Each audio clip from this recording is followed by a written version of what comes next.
So it looks like we have the pig that is now sponsored by Berkwood Farms. And that is why the pig is now black and white. Also, Sword Chaser's back up. I don't know why they have this, but the Adventureland logs are the Log Flume that used to house the monster, I think, are still there. Or they still have it. I don't know why.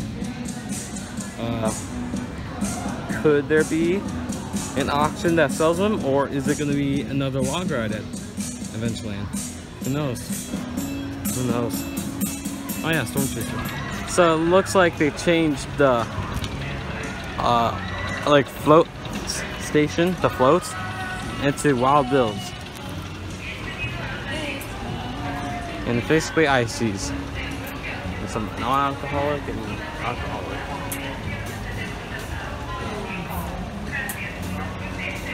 Pretty cool. So the train is back up and Phoenix is not open yet. So we get to see really good construction photos over on the ride.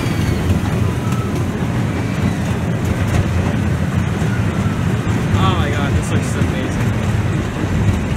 This looks fantastic. And then there's the cart. Right there. That's the cart. That's the train.